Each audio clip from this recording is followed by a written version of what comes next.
فلا أقسم بما تبصرون وما لا تبصرون إنه لقول رسول كريم وما هو بقول شاعر قليلا ما تؤمنون ولا بقول كاهن قليلا ما تذكرون تنزيل من رب العالمين ولو تقول علينا بعض الأقاويل لأخذنا منه باليمين ثم لقطعنا منه الوتين فما منكم من أحد عنه هاجزين وإنه لتذكرة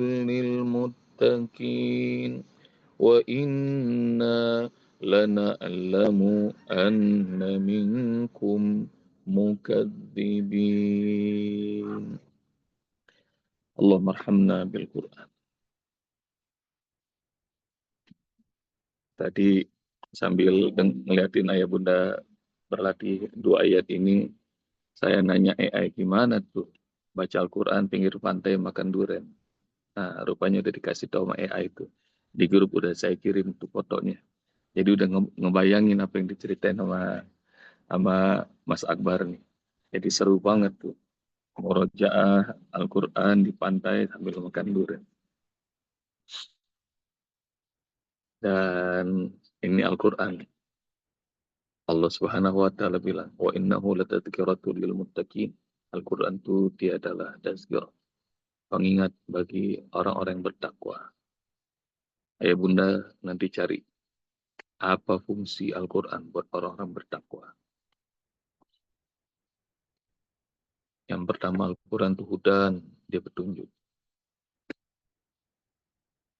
buat orang-orang bertakwa. Al-Quran itu buat orang-orang bertakwa dalam rentetan ayat-ayat tentang saum. Di ayat 185 Allah jelaskan Al-Quran juga Al-Furqan. Dia adalah pembeda antara hak dan batil. Jadi orang-orang bertakwa ngerti dengan jelas. Dengan petunjuk Al-Quran, jadi nggak pura-pura bodoh lagi. Nggak pura-pura bego lagi. Jelas tuh halal mana, haram mana buat orang-orang bertakwa. Subhat aja orang bertakwa tahu. Kadang-kadang suka miris. Ada orang-orang berkerudung, berjilbab, tapi berani makan di tempat-tempat yang nggak jelas kehalalannya. Ayah bunda ntar, kalau suka memperhatikan, itu ya berani ya. Tapi kalau orang bertakwa, karena Al-Quran itu Al-Furqan, pembeda antara hak dan batil. Bergaul aja milih-milih. Kalau orang bertakwa tuh. Jangan sampai salah bergaul. Kalau dalam surah Al-Mudassir itu kan disebut orang-orang yang masuk neraka sakor karena wakunna nahudu ma'al khaidin. Karena bergaulnya pongkok-pongkoknya sama orang-orang yang gak jelas masuk neraka. Jadi fungsi Al-Quran buat orang-orang bertakwa satu hudan. Yang kedua dia furqan. Yang ketiga dia syifa, penyembuh. Wa nunazzilu minal Qur'ani ma huwa syifa wa rahmatun lil. Dia itu penyembuh. Penyakit lahir, penyakit batin disembuhkan oleh Allah lewat Al-Quran. Nanti ayah bunda cari lagi fungsinya. Dan ini fungsinya bertambah lagi lewat Al-Haqqah ayat 48. Dia itu tazkirah. Memberi pengingat, alarm buat orang-orang bertakwa. Jadi dia ngingetin kita. Dan fungsi Al-Quran itu banyak sekali. Ada nur, cahaya, imam, pemimpin, jalan. Nah, nanti cari sama ya bunda fungsi Al-Quran buat orang-orang bertakwa. Ada berapa banyak dan nikmatin. Dan makin dekat sama Al-Quran, makin tahu tuh bahwa Al-Quran tuh dahsyat banget fungsinya buat hidup kita.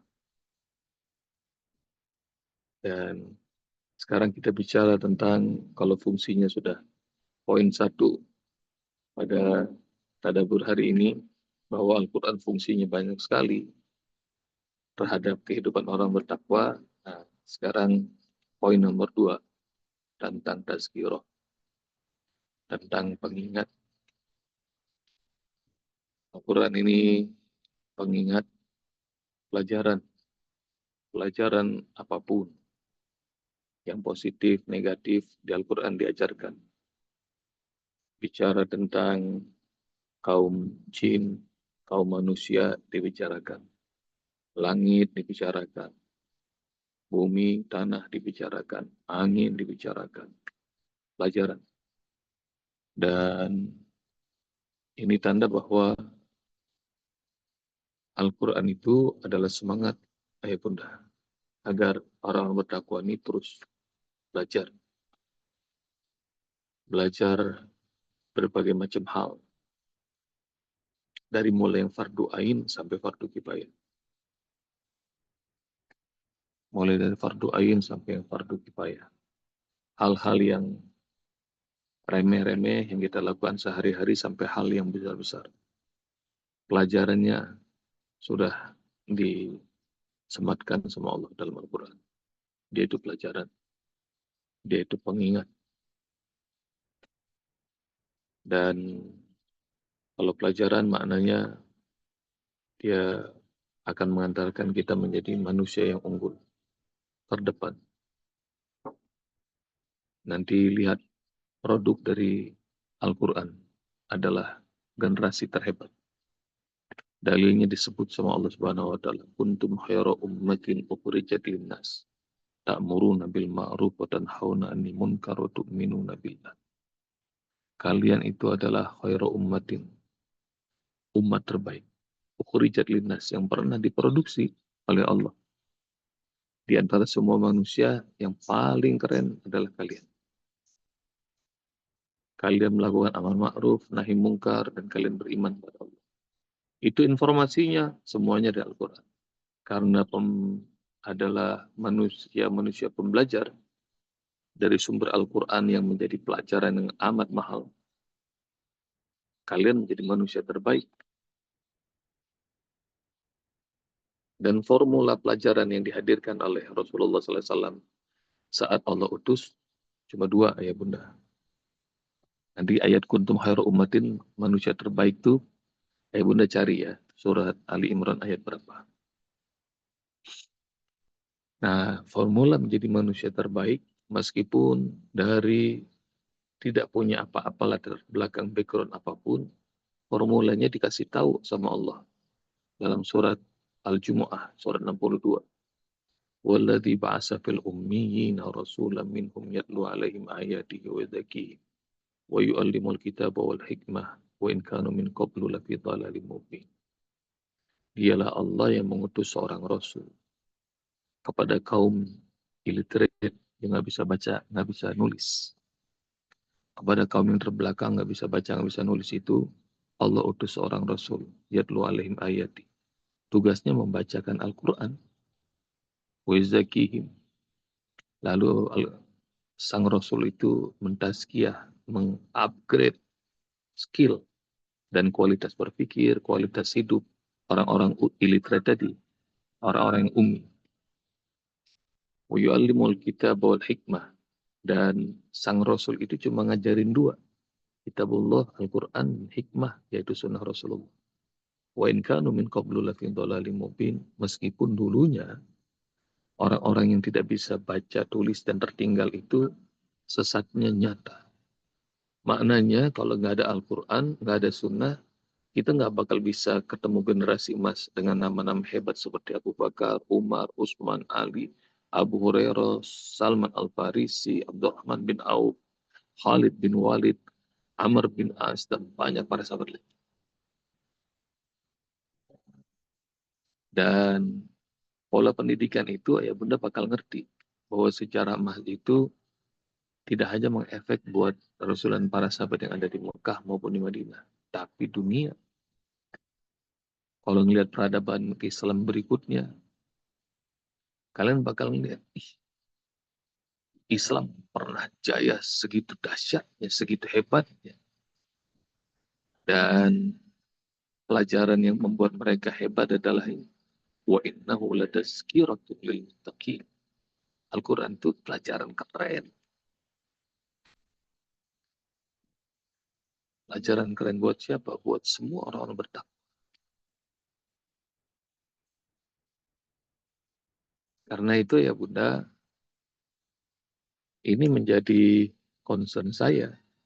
Karena apa yang saya lalui dari kehidupan saya dengan pola-pola pembelajaran yang menurut saya keliru. Semoga Allah ampuni saya, orang tua saya, guru-guru saya. Bahwa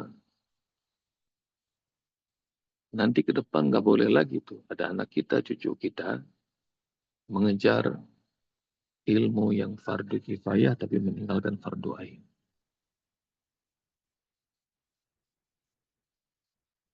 Kalau belajar Al-Quran sungguh-sungguh, 1-2 tahun cukup bisa menguasai Al-Quran. Dan ke depannya kalau sudah megang Al-Quran, megang sunnah, ke depannya mau belajar apapun, insya Allah bisa. Dan itu terbukti beberapa anak dan kemudian santri yang sudah selesai hafal Al-Quran, beneran dilahap semua ilmu itu. Dan percepatannya dahsyat banget. Tapi rupanya kita nih nggak mengikuti formula itu. Ini produk-produk kita, saya, dan mungkin ayah bunda. Yang produk-produk masa lampau, segala-gala dipelajarin. Kita tahu tuh rupanya yang dipelajarin di masa dulu, sejak sekolah dasar, sekolah menengah, sekolah tinggi, banyak yang nggak kepake dibanding yang kepake. Tapi kalau Al-Quran yang kalian pelajari dari kecil, nggak diulang-ulang, itu aja minimal dipakai buat sholat. Apalagi kalau hafalan Qurannya beres. Jadi kalau pengen tahu pembelajaran yang dahsyat, wahai orang bertakwa, Al-Quran wa innahu latazkir lil muttaqin. Itu pembelajaran, pengingat yang amat dahsyat.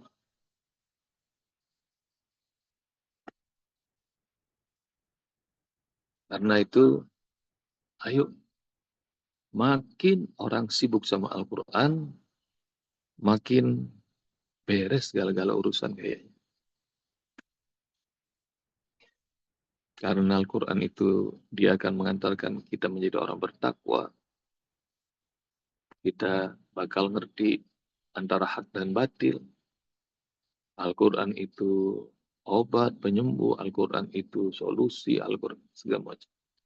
Dan yang ini yang ngasih tahu bukannya seorang dosen, seorang profesor, seorang agamawan, bukannya seorang negarawan. Yang ngasih tahu Allah, wa innahu latazkirah lil muttaqin. Ini pembelajaran, ini peringatan yang amat bermanfaat buat orang-orang bertakwa. Jadi poin tazkirah itu pelajaran yang dahsyat.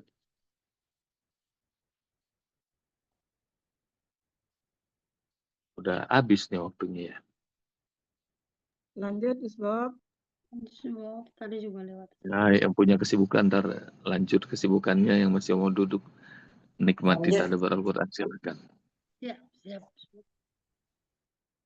Wa inna lana'lamu anna minkum mukazzibin. Dan kami tahu kata Allah, nanti akan ada banyak orang-orang yang mendustakan Al-Quran. Ayah bunda, ngapal Quran tuh butuh proses.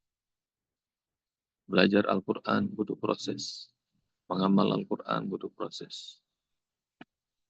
Nanti kalian bakal ketemu sama orang-orang yang nggak percaya tentang dahsyatnya Al-Quran. Ngapal Quran sama Usbub di kelas online, surah Al-Haqqah 52 ayat berapa lama? Sebulan kali? Saya bunda mungkin jawab. Terus ada yang komentar, lama banget masa Al-Haqqah sebulan. Yang ngomong lama banget tuh kagak ikutan. Ntar ayah bunda Al-Haqqah udah kelar, udah hafal, dia kagak hafal. Yang ngomong lama banget. Ntar ayah bunda pindah ke surat Al-Qalam, Al-Qalam hafal, dia juga Al-Haqqah kagak hafal, Al-Qalam kagak. Ntar ayah bunda sampai Al-Mulk beres, dia Al-Haqqah kagak hafal, Al-Qalam gak hafal, Al-Mulk juga gak hafal. Ntar kita kelarin 30 juz, dia masih komentar aja itu. Yang ngomong lama banget, Al-Haqqah aja lebih sebulan.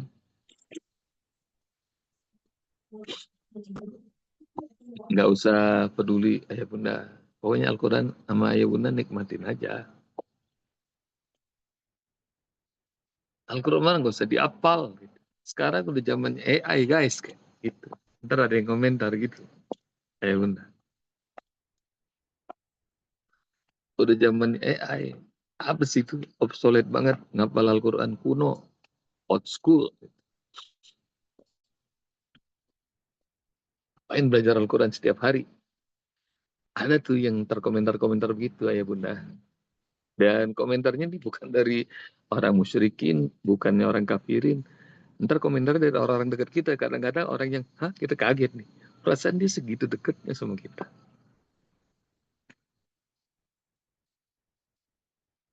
Dan waktu saya lagi dakwahin metode coding hafal Quran di awal-awal, banyak yang nanya,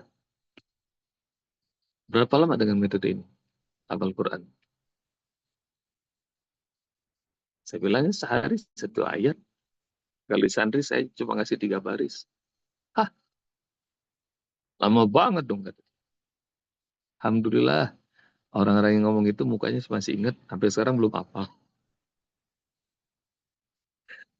Sampai sekarang belum hafal. Jadi mendustakan, tidak tahu proses.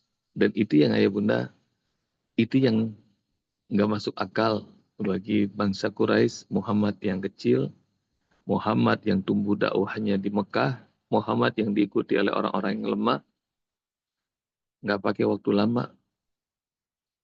Muhammad Rasulullah SAW dan para sahabatnya nggak nyampe 10 tahun sudah datang dengan peradaban besar yang menggetarkan. Nggak cuma buat orang Mekah, buat orang Taif, buat orang Persia, buat orang Romawi, buat seluruh dunia. Nggak nyampe 10 tahun. Maka ketika penaklukan kota Mekah, ayah bunda, saya sarankan tuh baca buku kemarin yang saya rekomendasikan, Muhammad Sang Yatim. Ayah bunda bakal tahu bahwa nggak nyampe 10 tahun hidup kita berubah dengan Al-Quran.